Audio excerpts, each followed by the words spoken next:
Angel fans, now that we've previewed the infield and the outfield, John and I are going to set our lineup. So who's leading off? Who's batting ninth?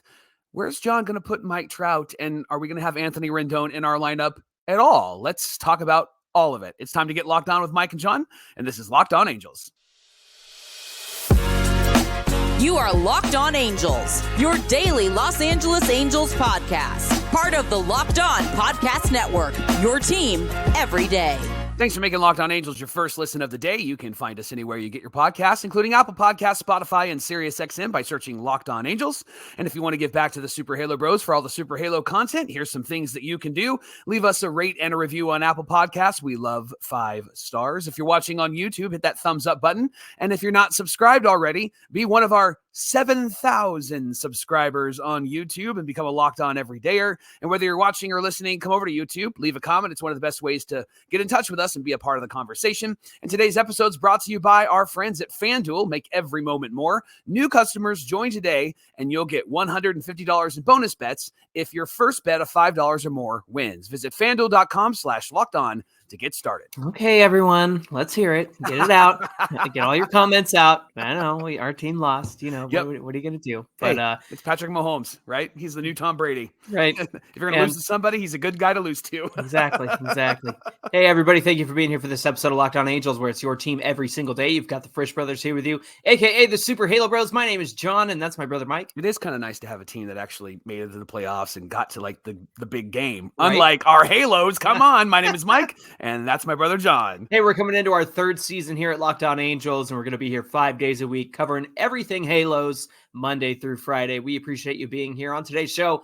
Look, we did our roster recap of the infield and the outfield. Mike, it's time for you and I to set our lineups. What is this lineup going to look like in 2024? How would we think it should go? And maybe we'll get into how's Ron Washington going to piece this lineup together as well. So why don't you get us started with your lineup, my friend? All right, let me start with the leadoff batter.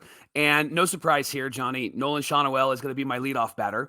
And the reason why is because this is where Nolan Schanuel thrived last season. Had most of his at-bats here, most of his plate appearances here, had only one game batting second last season. And here's his slash line, Johnny, in the leadoff spot. 269, 383 on base, 324 slugging, and a 707 OPS with a homer and 6 RBIs. Hey, there's that homer. I love having him in the leadoff spot, John, just simply because the Angels have not really had a prototypical leadoff batter for years, right? Sean Figgins was always the guy, and then it was kind of figured out. Taylor Ward was there for a bit, but when Schanuel came up, the fact that he's able to take some pitches and he's able to get on base in a few different ways. Yeah. He's able to make contact, slap the ball around. I really like having him in that leadoff spot.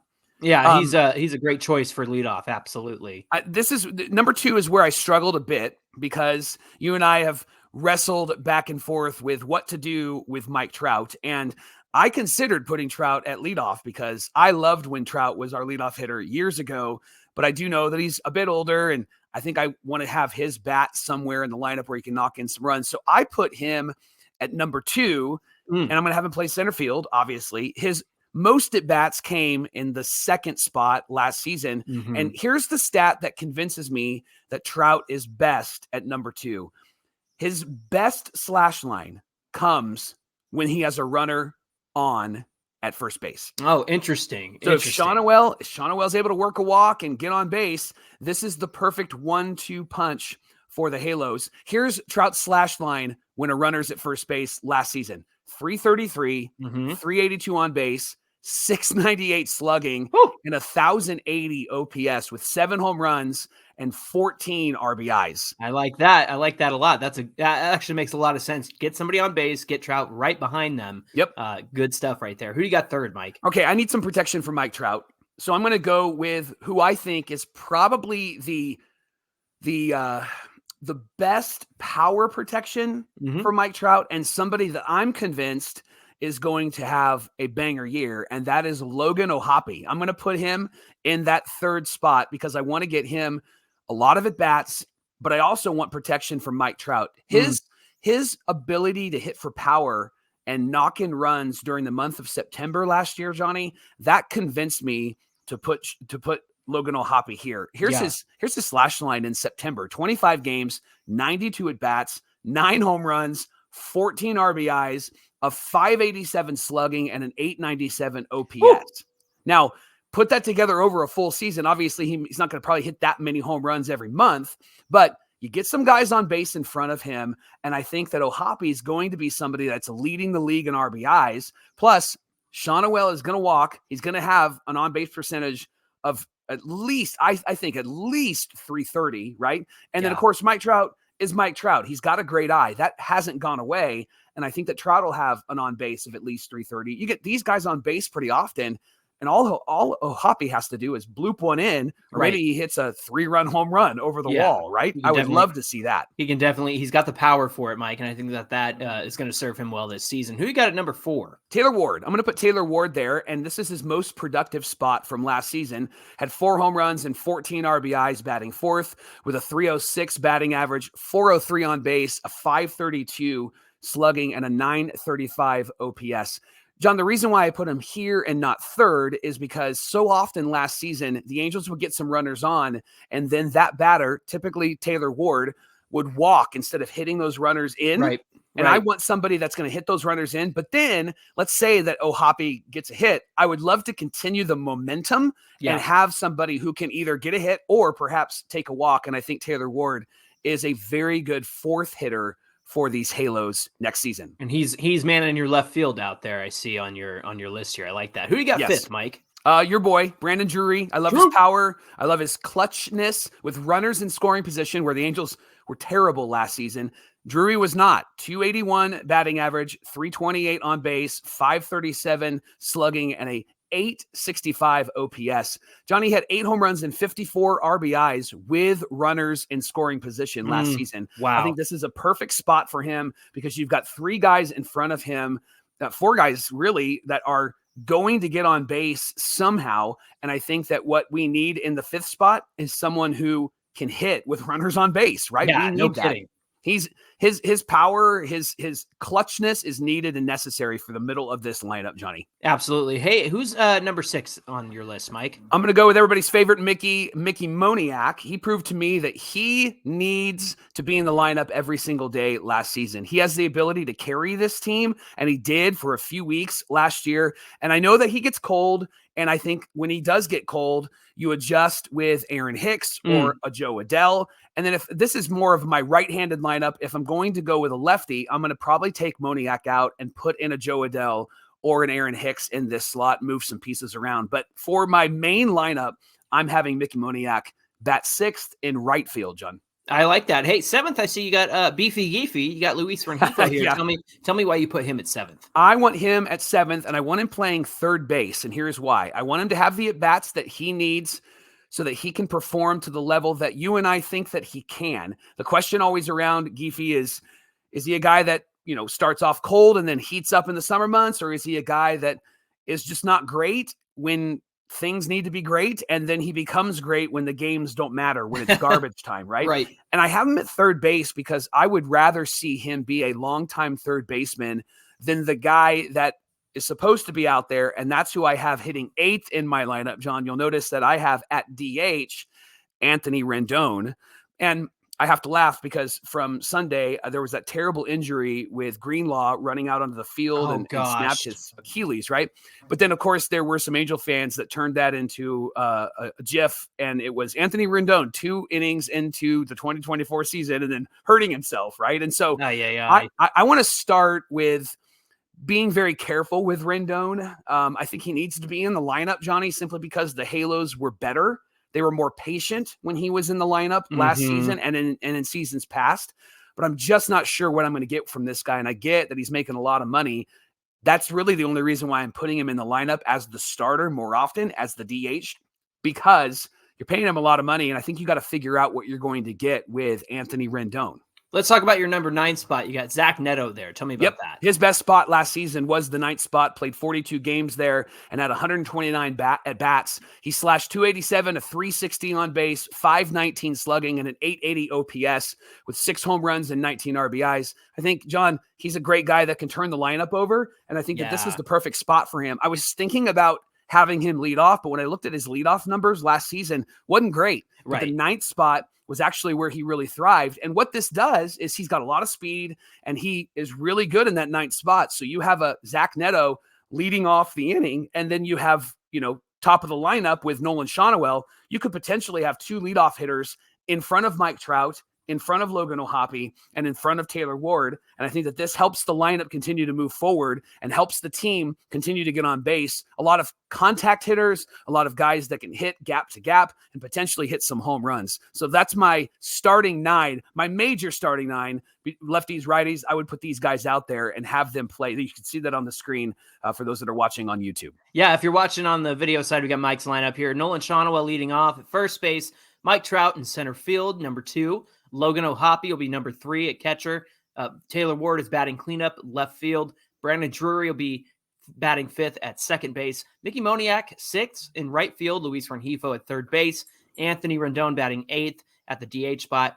Zach Neto at shortstop. I think that you got a good through line there, Mike, in terms of just kind of keeping the momentum going. Yeah. And I agree with you on Zach Neto. And hey, you can't turn down some pop from the bottom of the order either, because he's got some sneaky pop. Every now and then he'll smack one over the fence. So you just, and like you said, he's a great guy to turn the lineup over as well. He's gritty. He's going to get on base and steal some bags. And so you have to think that that's going to help guys like Trout and Taylor Ward and Logan O'Hoppe when they're at the plate. They've got a guy on base who can put some pressure on the opposing pitcher for sure. Hey, we want to thank you for making Locked On Angels your first listen every single day. We're just getting started here. Coming up, I'm going to share my starting 9. Mike's going to share his thoughts, and I've actually got some righty lefty splits for you here, Mike. So I did 2 quick lineups, if you don't mind. We're going to get into all of that coming right up. Passion and drive and patience, that's what brings home a winning trophy. And it's also what keeps your car or your truck or your SUV alive. And your friends at eBay Motors want to do that for you. Keep your car, your truck, your SUV on the road. So eBay Motors has everything that you need to maintain your vehicle and level it up to peak performance, from superchargers to roof racks, to exhaust kits, to LED headlights, and more. Whether you're into speed or power or style, eBay Motors has you covered. And with over 122 million parts for your auto, you'll find exactly what you need at eBay Motors. And with the eBay Guarantee Fit, your part is guaranteed to fit your ride every single time or your money back. Because with eBay Motors, you're burning rubber, not cash. And with all of the parts that you need at the prices that you want, and that's really nice to know, they have all the parts. Plus, it's cost effective. It's easy to turn your car or your truck or your SUV into the MVP, and you can bring home that win. So keep that automobile on the road, keep it alive, keep it going with ebaymotors.com.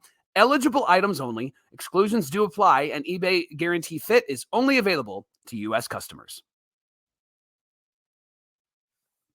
It's the Locked On Podcast Network, where it's your team every single day. Hey, everydayers, don't forget to join Locked On Sports Today on YouTube. It's the world's first national 24/7 sports streaming channel. They've got coverage all day long of your favorite sports, all the topics you want to hear about every single day, from the local experts of Locked On to our national hosts as well. So head on over to Locked On Sports Today on YouTube and hit subscribe and be part of the first ever 24/7 national sports streaming channel. John, it's so fun to talk about actually setting lineups, because we're so close to seeing actual baseball soon. And so seeing those pitchers and catchers report this week is great. And I don't know if you saw the video or not, but Mike Trout is already putting in some work on his hitting, and that's really exciting to see. I was bummed, but not surprised, when MLB posted something about that. And then the comments were pretty nasty to Mike Trout. They're always nasty. It's just ridiculous. You get injured the last 3 years in one way or another, and it's just like everyone, it's recency bias, and everybody forgets what this guy can do. I mean, good grief. He came back and smacked 40 home runs at the end of 2022. I mean, season total of 40 home runs, but he came back and tore it up at the end of 2022. So if it weren't for that stupid hamate bone, things would have been a lot different. Mike, I think I'll give everybody my rundown of my lineup for right-handers here. If you're watching on the video side, if you're listening, I'll read it out for you. Nolan Shonowell is leading off for me. Mike, I have Anthony Rendon batting second, and I've got a really good reason why. Okay. I've got Mike Trout batting third, Logan O'Hoppe batting fourth, Brandon Drury batting fifth, My dog's getting very excited about this lineup, by the way, in case you hear him back there. Mickey Moniak's batting 6th, Taylor Ward batting 7th, Joe Adell at 8th, and Zach Neto at 9th. Mike, let me get into why I picked what I picked and where the guys are going. So naturally, I'm going to lead off with Nolan Schanuel at first base. He's got a 402 on base percentage and a 15.2% walk rate. Having a double-digit walk rate is far and away the best thing you can have, especially when league average sits about 8%.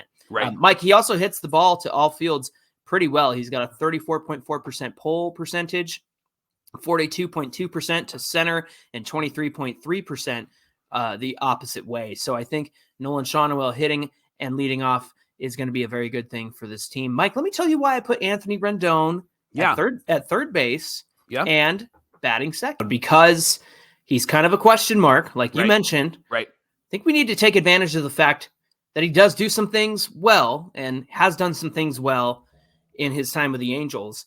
That's draw walks and get them at a double-digit clip. In fact, last season he had a 13.7 walk rate across 43 games. Last season, Mike, he only grounded into 6 double plays. And so if Nolan Schanuel is getting on base, you don't want somebody behind him grounding into a double play and killing what you have brewing at the beginning of the game.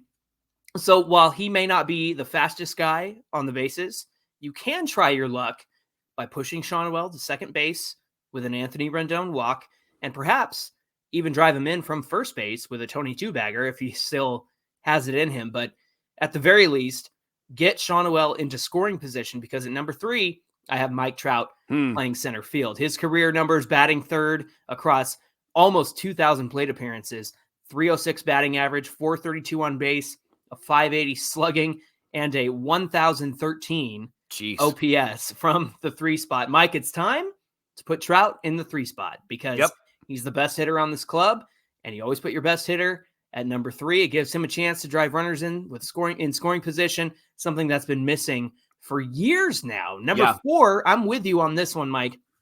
Logan O'Hoppe is going to bat cleanup for me as he plays catcher. He had a 7% home run rate last season, 4% better than league average. Mike, 46.7% of his hits were qualified as hard hit, which is important. He had a 90.5 average exit velocity, which is significant. So he's going to be the slugger on this team. I think all indications are this guy's going to hit, and he's going to hit for some power. So let him hit cleanup for Logan O'Hoppe. What do you think about that so far? I love Logan O'Hoppe. I have a question for your 1-2 with a slow-footed Anthony Rendon and a not so fleet-footed Nolan Schanuel. Would that concern you at all, that perhaps you're not going to get the most out of the opportunities to get around the bags with those 2 guys at the top? Not necessarily, because if you have Trout and O'Hoppe, like, you're going to hit something off the wall, you're going to hit it over the wall, and then if it's a single, then everybody just moves station to station. But I think that's why Schanuel batting leadoff, if he's over at second when Rendon draws the walk, that's going to be a pretty good indication that Trout and O'Hoppe could drive him in, even with just a single. So I think that was my line of thinking there. Again, I'm just trying to take advantage of what we know Anthony Rendon can do well, versus trying to hope for something that we don't necessarily think is still there. Number 5, Mike, I got Drury at second base. I bounced back and forth with 5th and 6th for Drury, but the 858 OPS from the 5th spot was just too good. He's got some pop in case Trout and O'Hoppe miss their opportunity to drive some guys in. Like you said, he's been really clutch with runners in scoring position. Mike, I added Mickey Moniak at number 6 because I think it's important to get another lefty in this batting order. Agreed. And so I don't want to just let any starting pitcher or some relief pitcher just cruise through a bunch of righties. So it's time to get another lefty in this mix.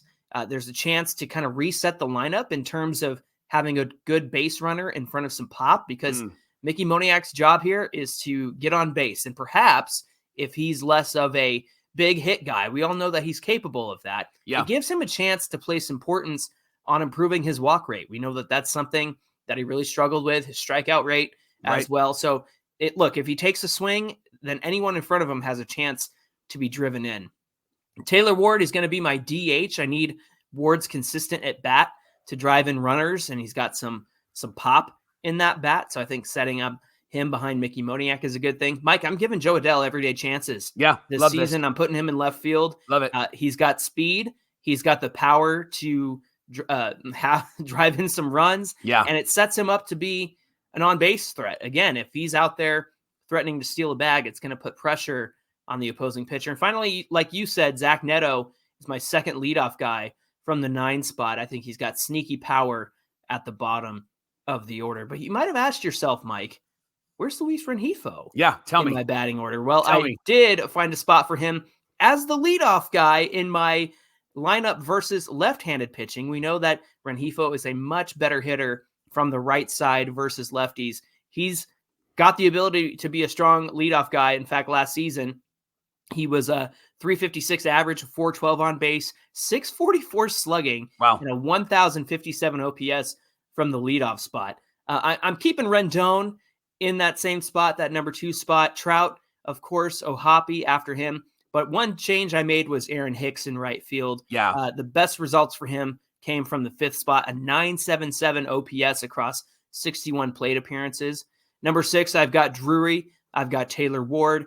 I've got Joe Adell wrapping that up. And then Zach Neto is kind of my turnover leadoff guy, like you mentioned as well. So what do you think of my 2 lineups here? Yeah, I was curious about the Rengifo slot. And I think it's smart to have him against lefties because obviously he is really good hitting right-handed. And I forgot, John, and seeing the numbers in front of me is a good reminder. He really did good as a leadoff hitter last year. Yeah. I remember how shocked we were. It was him going down that inspired them to bring up Sean Noel and have him that leadoff. And so now I think that you could actually, if you are going to put Rengifo in against a righty, I think that you could have him somewhere in the middle of the order because he does hit well in those spots. But again, as a leadoff guy versus lefties, I think that that's a pretty good way to go, wouldn't you say? I think so. And I wonder if that's how Ron Washington is going to use him as well, having him be in that leadoff spot when Sean Noel isn't in there because a lefty is on the mound. And I could see him being somebody that could be consistent there. And then you've also got somebody like an Aaron Hicks who has been great hitting right-handers. And you said the 5th spot is his best spot. And so you're not losing a whole lot by not having Sean Noel and not having your right fielder Moniak in there, and you can adjust some things around. I also love that you put Joe Adell in there every single day. And I didn't, not for any other reason, except I really just liked the way that my lineup was flowing. But I think Joe Adell does need a shot this year. And I would love to see him get a lot of playing time. And I think that there's a lot of flexibility in this outfield for him to get in pretty often, especially with that DH spot open. So love your lefties and righties here. And Joe Adell against lefties is a bit of a struggle. Yeah. But you got to work it out at some point. And your options off the bench, I was actually all gung-ho to put in Michael Stefanik into my lefty lineup, Mike. Right. Till I realized he was terrible against lefties. So he does bat well out of the 9 spot, but just looking over his numbers against lefties in his career, Stefanik in the lineup against the lefty would not be a good thing. So I'm willing to take the risk on Joe Adell and let him have every day at bats because I really think he's got something to prove there. Well, that lineup was a W, John. I really appreciated that. And you can get a W with our friends at FanDuel. When you place your first bet, America's #1 sportsbook is FanDuel. And because right now, if you're a new customer, you can get $150 in bonus bets with any winning $5 bet. That's $150 if your bet wins. And you can bet on all your favorite NBA players. We talked a lot about the NFL.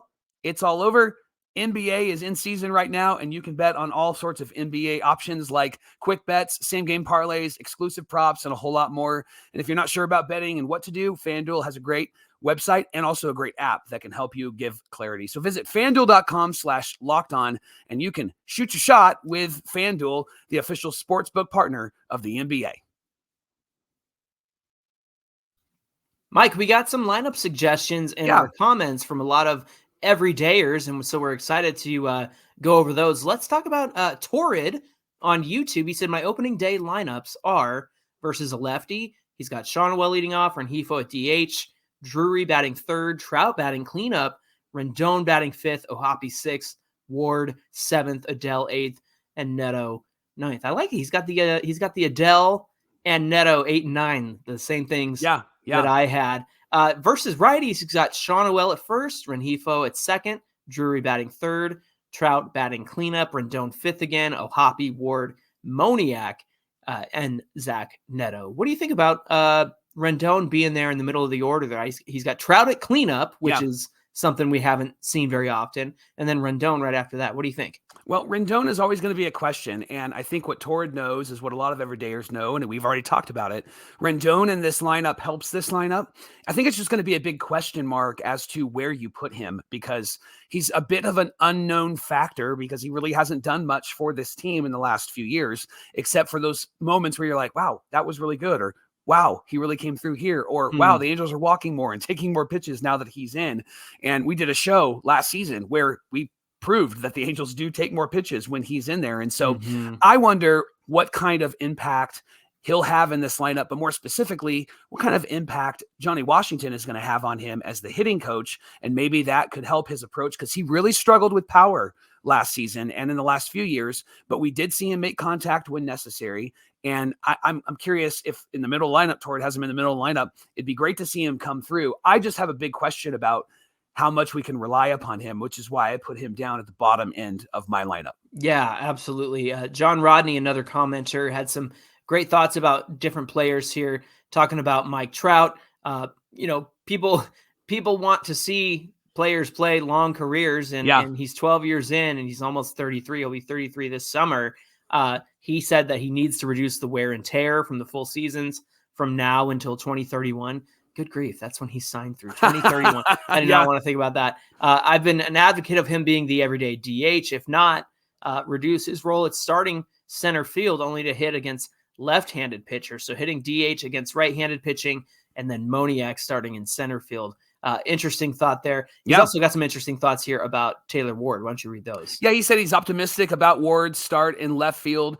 He said Artie Ball must be confident in signing his arbitration deal at 4.8 with no repercussions of facial fractures. We did hear that he did get into the batter's box and into the hitting cage in November, right? And he said he is really ready to go and excited about this season. So I don't think that there's really any questions in Taylor Ward's heart and mind that he's ready to go. And it sounds like what's been communicated is that the team feels the same way, right? That's something that I was considering with Taylor Ward, and that's why he was the DH in my scenario versus right-handed hitters. Number one, because I want to get Joe Adell in left field. I think that's his best position as an outfielder. Yeah. Number two, I want Taylor Ward to be able to focus on being in the batter's box and being at the plate and not have to worry about anything in the outfield, because Lord knows he can get hurt at the plate and he can get hurt in the outfield as well. Just a number of questions there.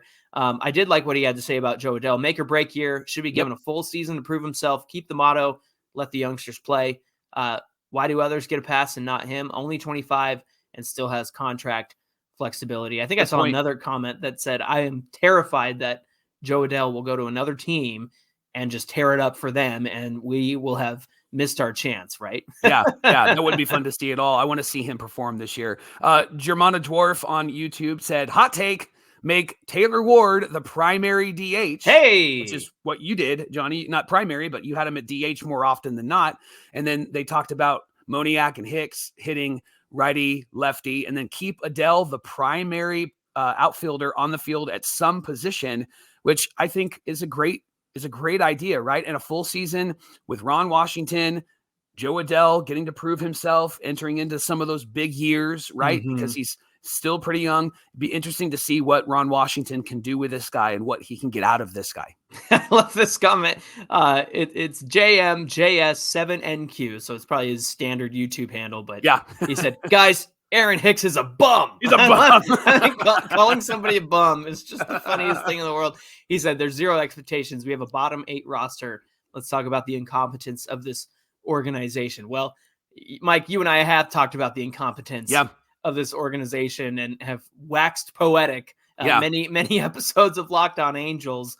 And it's frustrating, and I get where he's coming from. I don't think Hicks will be a bum, and I don't think he will be in the game enough to where he is a bum, if that makes sense. Like, you're obviously going to supplant Mickey Moniak with Aaron Hicks against lefties, and he found new life with Baltimore. I think before that, Yankee fans were calling him a bum because he was really struggling out there. Yep.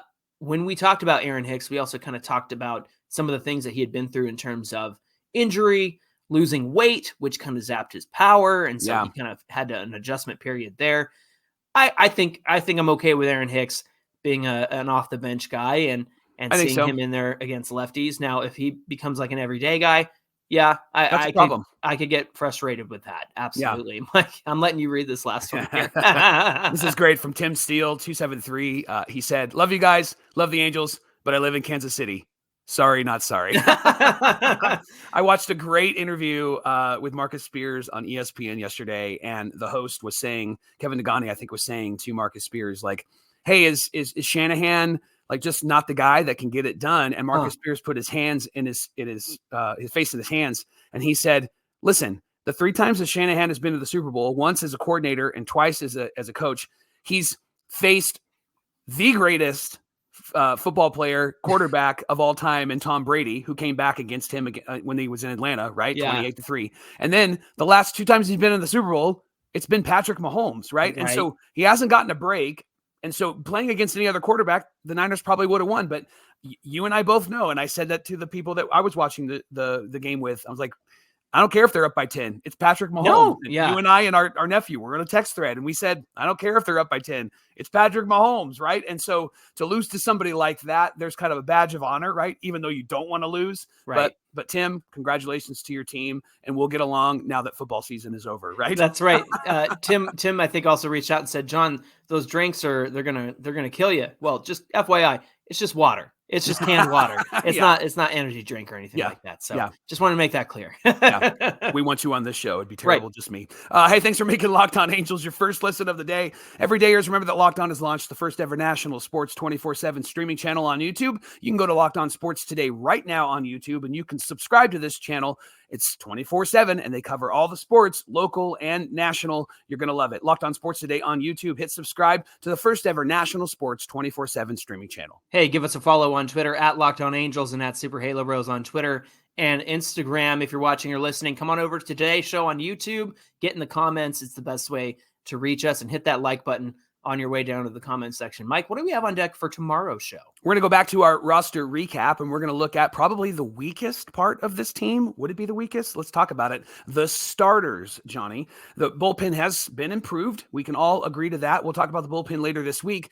But what can the starters do to help balance this team out? Who's the ace on this staff? Who has the most potential for growth? And who are we just really, really tired of? Let's chat about it tomorrow on Locked On Angels. Looking forward to that conversation. We hope you'll come back and join us again. In the meantime, my name is John, and that's my brother Mike. And my name is Mike, and that's my brother John. Thanks for being here, everybody. We'll see you back here on Wednesday. I held a baseball today, and I just walked around. I walked around the house. Felt good. Just threw it up in the air. Got a toothpick in my mouth.